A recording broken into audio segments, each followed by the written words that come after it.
you're stinging his eyes. Oh my god, you're crying!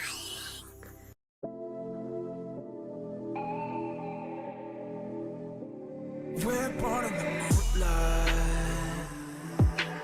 Ain't no fantasy. Can't breathe in the sunlight. Hello Aromas, this is Aromie here. Welcome back to Changeling today.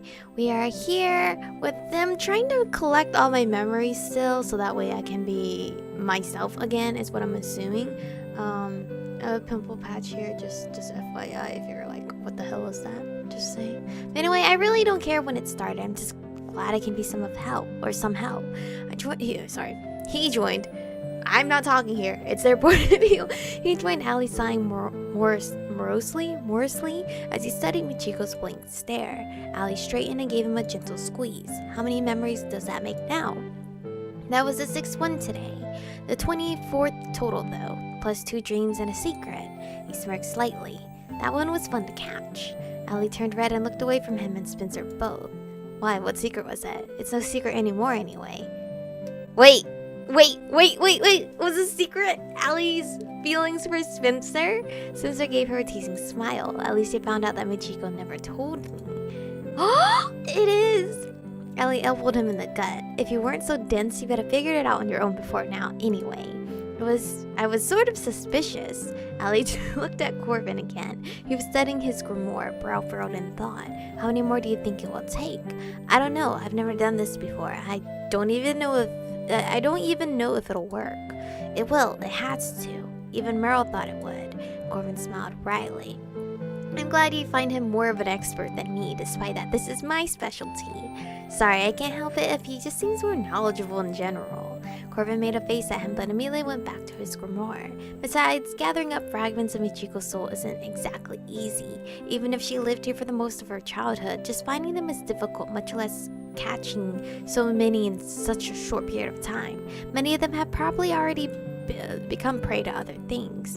I've never tried to hunt for so many specific array like this before. I wasn't even sure we'd be able to find more than 1 or 2. Well, we are able to.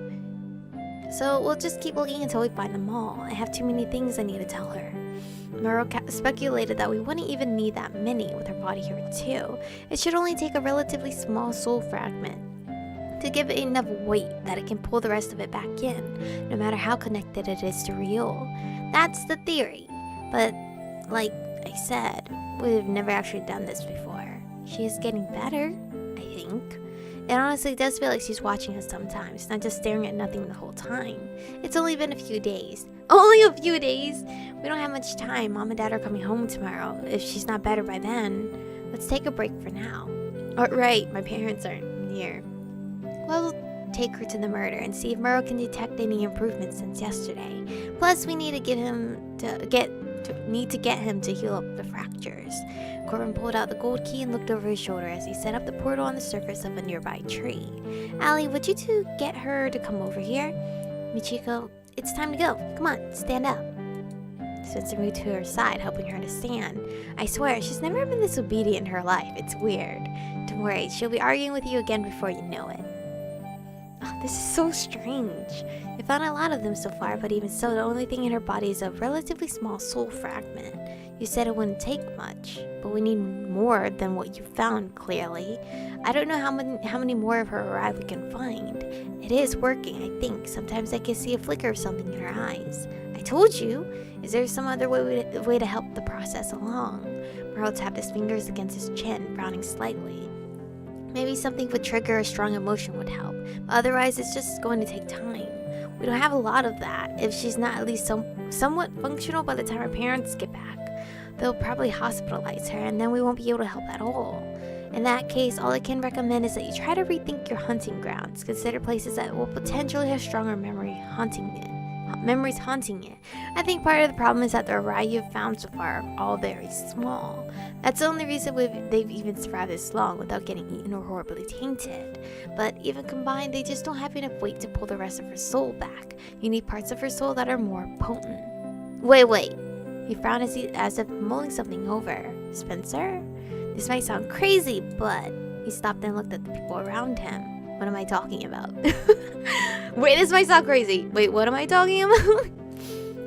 and sitting in some sort of paranormal cafe discussing how to return my sister's soul with a witch and 2 wizards. You can't complain even if it does sound crazy. He sounds disturbingly like Michiko these days. I've noticed that. I can hear you. What was your idea, Spencer? You said you need something that might trigger a strong emotion or has stronger parts of her soul, right? That was the idea, yeah? What about Michiko's artwork? Her artwork? I know I'm not an expert on the nature of souls, but isn't it possible she left parts of her soul in her paintings? I mean, is that a thing? Artists pour a lot of themselves into their work, so that could be a thing, right? Maybe? You're not wrong, actually. Usually when people say they pour their soul into something, they mean it metaphorically. But the reality is that we truly do put a part of ourselves into the things that are important to us. The soul fragments in artwork don't become awry because they're attached to something tangible, but they can still be pretty potent if the work is important to the creator. That's why rarely creations can actually develop their own souls. Okay, so it may not be the same as these awry, but wouldn't we return any fragments in her artwork to her as well? Detach them from the art and return them to Michiko? How the fuck are you gonna do that? Here, eat this artwork. Is what I'm imagining. That could work, maybe. Whether or not Cora has the skill to draw those parts of her back out and return them is another matter. But with this grimoire and body finally cleared of miasma, he does seem a little less inept than he's been the last few months. Merle, that's just... Merle grinned and ruffled his hair. I'm not wrong. Corvin sighed. Look, I've never tried anything like that before, but I can give it a shot. Merle gave Spencer an appraising look. I thought you were just some human who was slightly sensitive to things, but you're actually pretty clever. Maybe I should hire you to come work for us. Spencer's, like, at the end of the day, he's really smart. Like, honestly. No thank you. Just because I got pushed into this world against my will doesn't mean I like any of it. He really does sound like Michiko, doesn't he? He does. It's a little unnerving. Good grief, you two aren't even whispering. Let's go. We don't have time to waste on this. Michiko, come on, let's go. Oh, I'm just like a rag doll. Here, I'll help her stand. She's just like a doll. Wow, I just said that literally a couple seconds ago. Don't worry, we'll get her back to normal. Come on, Michiko, we're going home now. Oh, that's so sad. I'm just like empty. The group left the cafe and went back through one of Corvin's doors to Michiko's bedroom. In between helping hunt down Aromie connected to Michiko, Spencer had spent time trying to clean up the damage to the house. It was mostly restored back to order. After some begging, Vilos had agreed to repair the worst of the damages with magic. What the fuck? Why do we have to beg him? He wants my parents to see that mess? If only to keep Michiko's parents from prying too deeply into what happened. Everything else Spencer had cleaned up on his own. The room the 4 of them stumbled out into looked as if nothing unusual had ever happened in it. Come, sit down in the bed for now. I'm sorry, but we're going to go through your artwork. I know you hate that. Oh, at least Spencer understands. Spencer went to her art corner and started to pull out her sketchbooks and go through her finished paintings. Allie sat in the bed with Michiko, still trying to coax her into talking. Corvin joined Spencer. Oh my god, is he gonna see all the pictures I drew of Cor? He picked up a strange painting that was leaning against the wall. There were several others like it, all neatly stacked together. What are these paintings? Those she painted recently, right before all this happened. Corvin looked through them slowly. The last couple of weeks must have been really rough for her. Yeah. We'll try to use these too. Really, shouldn't we find some happier ones? These probably have particularly strong emotions attached to them. They'll be helpful. Oh, look at Spencer. Like, well, my sister, come on, give her something happy. Oh, he's so sweet. He gathered them up and carried a lot of them to her bed. Spencer also brought a number of paintings and sketchbooks. So, what do we do now? Well, I don't really know. I've never done this before. My usual method doesn't really apply here, so I'll have to think creatively. Shit, why could I say that word? Can I ask that you leave us alone? I think it might help me focus if it's just the 2 of us this time. You expect me to leave you and Michiko alone in her bedroom? Look at my brother! He's so adorable, so protective.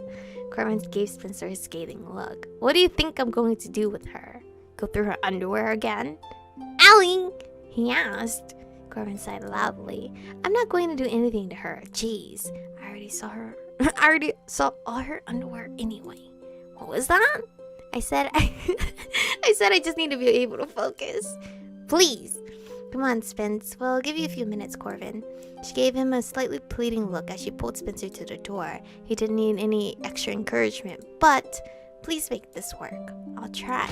Allie and Spencer left the room, shutting the door behind them. Corvin let out a long, slow breath as he crouched next to the bed. He picked up one of the paintings and traced his fingers over the image. Sure enough, there were definitely traces of Michiko's soul there. None of the paintings had absorbed miasma, so there was no need to purify them, only return them. I'm not really sure how to go about this, but I wonder what happens to a painting that has nothing of the artist's soul left in it. He took a deep breath and started chanting quietly, holding both the painting and the grimoire. The painting glowed briefly. Ooh, that's cute! A swirl of gold light curled into the air, took the form of a butterfly and fluttered into Corvin's waiting hands. He smiled slightly. It's time to go home now. He held it out to Michiko and it hovered over the space above her heart before dissolving and fading away.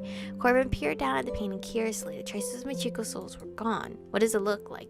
It looks different. He couldn't quite put his finger on it. At least I know I can do it now. Over the next few minutes, he worked his way through several. He kept glancing up, hoping to see anything, a spark of recognition, a tiny flicker of life in those eyes. But there was nothing. He rubbed at his face. You know, Chico, I've been kind of tired lately. Rio managed to purify my miasma infection, which even Violet's couldn't do. She even cleaned out my grimoire completely. I should probably be feeling better now that I have for a long time. But I'm worried that I'll just end up in the same situation again eventually. I hate this job. I hate what I have to do. Returning painful things, ugly memories, dark secrets, destroying things that people need. I hate that it fell to me to do this. Fuck, are you trying to make me sad now? I didn't want this life. Oh, am I too high up? I hate looking at people and always knowing what's under the surface, no matter how much it hurts to see it. And how am I supposed to know when it's best to let another I die or return it? I'm not. My father was so much better at this than me.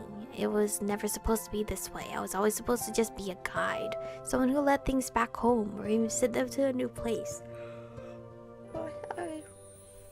where they were needed. The sound just twists everything, admires things so deeply in the darkness I can't send it anywhere else without contaminating everything. So all that's left is to destroy, imprison, and to ultimately hurt the people around me. And even I'm so tainted by this place, it feels like I can't leave it anymore. But then I met you, and I don't know, even this terrible place became somewhere I thought I could like a little bit. He took her hand and pressed it to his cheek. I don't want to lose you. Fuck, don't say that. He buried his head in the comforter, tears stinging his eyes. Oh my god, you're crying! Why is he crying? God, I don't want to cry. I'm already like very watery-eyed here, whatever the fuck you want to say, but they're ready to come out with it. I'm so sorry, Michiko. This is all my fault, and I'm going to fix it. I just need time. I think I'm... What? You think you're going to quit school? I don't know why I'm telling you this. I don't think you can even hear me right now. He looked up and wiped his eyes with his sleeves. From now on, I'll work in the coffee shop with the others and spend time trying to locate whatever arrived or still remain in this area whenever I can. I think it'll be better this way. If I don't spend time with people, it'll be easier to do what I need to do. I can't save everyone the way I want. Maybe it's better for people to just lose things that are hurting them, even if they can never fill that space up again. Even if they spend the rest of their lives looking for a way to close that wound. He laughed softly, bitterly. I kind of miss graduating with everyone, though. Oh, is he gonna see his drawings? Corvin picked up one of the sketchbooks and flipped to one of the pages, wondering which drawing to start with. What? The pages was filled with sketches of him, his face from multiple angles, smiling, laughing, looking sad or thoughtful. He turned to the next page, surprised to find even more. He drew this. Of me. There was a little note under one, airhead, that almost made him smile, because of course she'd say that. In spite of it, something about the lines felt gentle. Was it possible for art to feel gentle? I believe so. He didn't really know, but as he ran his fingers carefully over the pages, he felt the warm swell of soul fragment just beneath the surface. Is this really how you see me? As an airhead? Corvin moved to sit on the bed. I'm going to return this to you now. I'm sorry that I failed you so much. Bitch, stop. Let's stop here. Let's not do that, okay? Because you're really sweet. I'm so sorry. I know I've said it already, but I'm not sure I can ever say it enough. Oh. He chanted something softly, holding the grimoire and the sketchbook together on his lap. There was no visible change. Fuck. Corvin clenched his hand tightly and looked away, feeling defeated. I should have known I wouldn't be able to pull this off. I'm sorry. He buried his face in his hands, shoulders shaking. Oh, Corvin, please. Wherever I was, whatever dark corner. Oh, is it my point of view now? That I've been dwelling my dwelling for so long finally faded away completely. That faint, sad voice, the one so familiar that it hurt, had been steadily growing louder, clearer. I heard him talking about school, and then he was apologizing. There were tears in his voice, and I wanted to tell him it was alright. I was alright. There was light, and the light faded to familiar surroundings. I'm awake, bitches! I took what felt like the first breath in days, and everything was suddenly so real. The feel of the comforter, the light filtering through the window, and Corvin's voice as he walked beside me. I'm so sorry. No, it's fine! Stop crying! Of course, Corvin was the first thing I saw when I finally returned to myself. It would be him. I said his name softly. Corvin startled and stared up at me, shocked. He looked tired, worn out, sad. He had been crying. Michiko? I'm back. Sorry it took so long. Oh my god. I hadn't exactly had a good sense of time while I was wherever I was, but I knew it had been a while. Michiko. His voice was hoarse and shaking. I moved my hand over the top of my comforter, surprised I'd never realized how soft it was. I could feel again. It was such a relief. Corvin grabbed me by the shoulders and stared down at me, wide-eyed. How? What do you mean, how? All your hard work? Duh. I didn't even get a chance to answer. He crushed me to him, hugging me tightly again and giving me a mouthful of fuzzy blue scarf. Thank God. I was so scared. Look, you don't gotta quit school no more. I'm fine. So was I. It was dark and I was alone. I'm so sorry. I'm so sorry. Stop apologizing. My voice was muffled as I spoke, leaning into him and pressing my face to his shoulder. He was so warm, and I was so grateful to be able to feel the warmth of a person again. To be able to feel anything. None of this was your fault. If anything, it was mine. Corvin, I'm sorry. I'm the fucking idiot that decided to throw the fucking drink potion away. But it's okay, it worked out, right? Miracle. I pulled away from him and he blinked down at me in surprise. You are? For what? I wanted to help you, but instead it just made me worry. No, none of this was your fault. Yes, it was. I clenched my hand tightly into my lap. I was so glad to be back. Glad to be back in my room, back in my house. This is where I'm going to stop because your girl's already way over time, which is insane. Where do I save? Right here. Anyway, this is where we're going to save for today. I have a feeling this route is about to almost end. So if it's super short in the next episode, I'll just fuse it together. And then we're going to go to Ewan's route. So I hope you guys are excited. But anyway, thank you guys for watching. Stay beautiful. And I'll see you guys in the next one.